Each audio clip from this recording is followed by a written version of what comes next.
शनिवार को जिला अस्पताल और ट्रॉमा सेंटर का निरीक्षण करने पहुंचे आयुष मंत्री रामकिशोर कावरे उस समय असहज हो गए जब अपनी लंबित मांगों को लेकर हड़ताल पर बैठे संविदा स्वास्थ्य कर्मचारियों ने उनके ही सामने सरकार के खिलाफ नारेबाजी कर दी। इससे मंत्री नाराज हो गए। दरअसल जिला अस्पताल का निरीक्षण करने के बाद आयुष मंत्री ट्रॉमा सेंटर की तरफ बढ़ रहे थे, तभी अस्पताल के मेन गेट पर कुछ संविदा कर्मियों ने उन्हें अपनी मांगों के संबंध में ज्ञापन सौंपा। सरकारी निकम्मी है, वो सरकार बदलनी है का नारा लगा दिया। इस पर मंत्री श्री कावरे नाराज हो गए। सभी संविदा कर्मियों को शिष्टाचार का पाठ पढ़ा दिया गया। अपनी नाराजगी जाहिर करते हुए मंत्री ने नारा लगाने वाली स्वास्थ्य कर्मी से नाम पूछा और कहा कि जिस सरकार से आप मांग कर रहे हैं उसके खिलाफ मेरे ही सामने ऐसे नारे लगाना शिष्टाचार के खिलाफ है।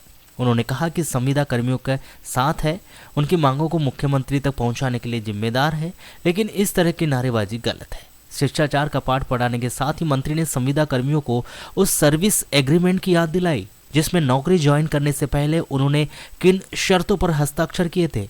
मंत्री ने कहा कि सर्विस एग्रीमेंट में पेंशन जैसे नियम नहीं थे, लेकिन आज आप इसकी मांग कर रहे हैं क्योंकि हम भी जानते हैं कि इतने कम वेतन में घर नहीं चलता। आपकी मांग और भावनाओं को सरकार तक पहुंचाया जाएगा। संविदा एकता जिंदाबाद, जिंदाबाद। संविदा एकता जिंदाबाद, जिंदाबाद। अभी करो, अर्जेंट करो, हमको परमानेंट करो। बीमा है ना पेंशन है, दुनिया भर की पेंशन है। बीमा है ना पेंशन है, दुनिया भर की पेंशन है। जो सरकार निकम्मी है वो सरकार बदलनी है, जो सरकार निकम्मी है वो सरकार बदलनी है। हो गया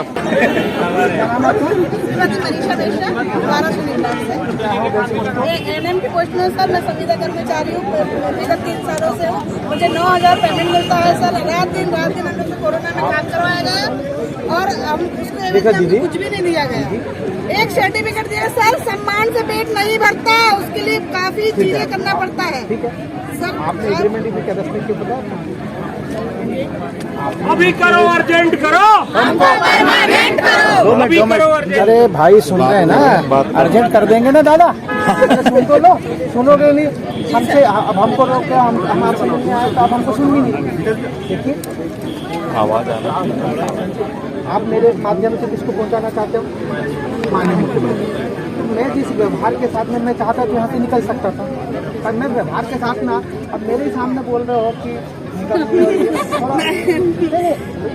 शिष्टाचार है, व्यवहार है। मेरे सामने बोलोगे कि मैं क्यों मैं तो आपके साथ हूँ ना, आपकी भावनाओं को वहाँ तक के पहुँचाऊँगा। आप जिन भावनाओं के साथ में ज्वाइन किए होंगे, मैंने आपको याद दिलाया कि आपने जब ज्वाइन किए थे तो आपने एग्रीमेंट में क्या क्या दस्तखत किए थे, आपको पता है कि नहीं? भाई आपने पेंशन और ये सब बोले, आपकी मांग है, ये करना चाहिए सरकार को। ये है भाई, आपने जब एग्रीमेंट किए थे तो उसमें सब लिखा होगा आपका कि आपका पेंशन नहीं रहेगा, ये नहीं रहेगा, आपको ज्वाइन करना है तो करो, ज्वाइन नहीं करना है तो मत करो, ये लिखा होगा, आपने किया भी। लेकिन अब ज्वाइन करने के बाद हम भी चाहते हैं कि 9,000, 10,000, 12,000 रुपये में नहीं होता। शासन को इस ओर ध्यान देना चाहिए और इस पर काम करना चाहिए। ये आपकी मांग है। अरे इस भावना को मैं कहाँ पहुँचाऊँगा? मुख्यमंत्री। क्योंकि मैं आयुष मिनिस्टर हूँ, मेरे पास में आयुष मेडिकल ऑफिसर हैं। अभी CHO में मैं 562 लोगों को पोस्ट कर रहा हूँ। अभी वो मेडिकल ऑफिसर में भर्ती होंगे 25,000 रुपये में, मेरे को भी पता है। लेकिन 25,000 में उनका होगा क्या? लेकिन वो कुछ दिन बाद में अभी मैं PSC का एग्ज़ाम निकाला हूँ, उसमें एग्ज़ाम दिए हैं, वो परमानेंट होंगे। तो सबका अलग अलग है। तो आपकी भावनाओं को मैं पहुँचाऊँगा। मैं यहाँ की व्यवस्था को खुद ही देखने आया हूँ। ठीक है, थैंक यू। इससे पहले प्रोत्साहन राशि और नियमितीकरण की मांग को लेकर शुक्रवार से अनिश्चितकालीन हड़ताल पर बैठे जिले भर की आशा कार्यकर्ताओं ने आयुष मंत्री को ज्ञापन सौंपते हुए अपनी समस्याएं गिनाई। मध्य प्रदेश आशा उषा सहयोगिनी प्रकोष्ठ के जिला अध्यक्ष सुशीला भट्टी ने मांगों के संबंध में बताया कि आशा कार्यकर्ताओं को पिछले 3 वर्ष से समय पर प्रोत्साहन राशि नहीं मिल पाई। ऐसे 9 स्वास्थ्य कार्यक्रम हैं जिनकी राशि का भुगतान अधूरा किया जाता है। इसके कारण परिवार का भरण पोषण करने में भी परेशानी हो रही। इस दौरान जिला अध्यक्ष ने ट्रॉमा सेंटर परिसर में आशा कार्यकर्ताओं को रुकने के लिए वर्जित करने के आदेश से भी अवगत कराया। इस पर आयुष मंत्री ने कहा कि ताली दोनों हाथ से बजती है, कुछ कमियां होगी इसलिए ऐसी व्यवस्था बनाई गई होगी, लेकिन अगर आपके मन को ठेस पहुंची है तो इस व्यवस्था को ठीक किया जाएगा। रही बात प्रोत्साहन राशि की, तो 7 दिनों के अंदर जानकारी लेकर राशि खाते में डलवाने का प्रयास किया जाएगा। इसके अलावा अगर किसी आशा कार्यकर्ताओं के खिलाफ गड़बड़ी करने की जानकारी मिलती है तो उसके खिलाफ कार्रवाई की जाएगी। इस दौरान आयुष मंत्री ने आशा कार्यकर्ताओं का कार्य क्षेत्र बढ़ाते हुए जिले के अलग अलग डिलीवरी सेंटरों में ड्यूटी लगाने की भी बात कही। मैं ये कहना चाह रही हूँ, हमारी जो आशाएं आज हड़ताल पे आई हुई कल से, तो इसका कारण यह है कि विगत 3 वर्षों की समस्या है सर।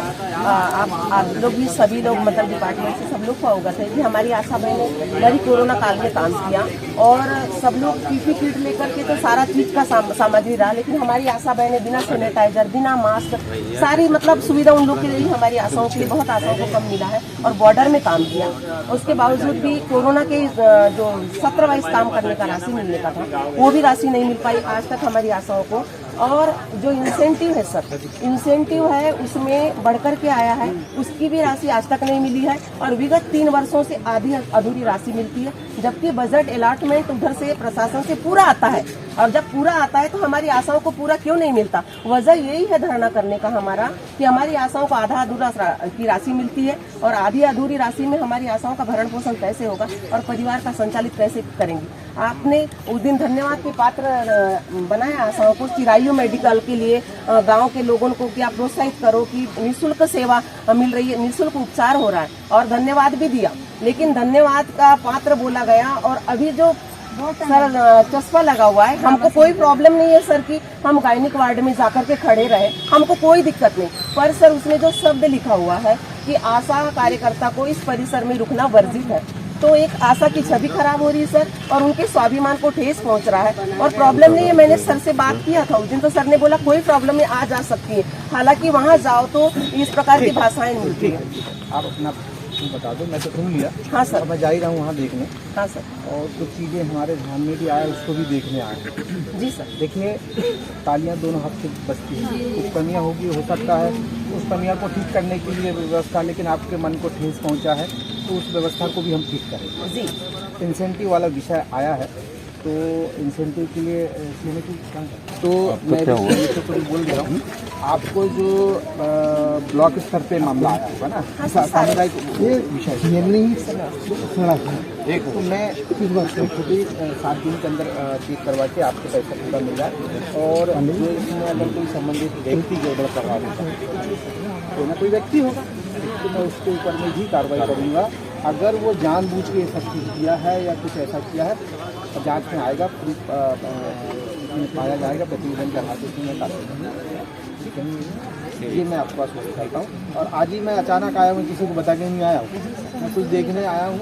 और मैं यहाँ पे भी ट्रामा सेंटर में जा रहा हूँ। ट्रामा सेंटर में भी मेरे पास में जो शिकायतें आई है उसको मैं आंखों के सामने देखूँगा। और अब हम ये व्यवस्था भी करने वाले हैं, क्योंकि आप लोगों को यहाँ पे परेशानी होती है ये, तो हम लोग जो डिलीवरी केंद्र है उस डिलीवरी केंद्र को सुचारू रूप से आप लोगों की व्यवस्था वहाँ पर करेंगे। इसका जो कार्य क्षेत्र है इसमें से एक खुरसोड़ी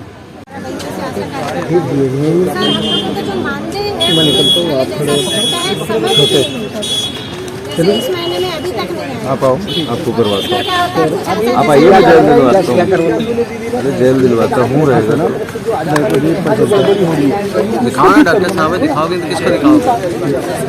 डॉक्टर साहब को दिखाओ यार। निपटाओ। हाँ,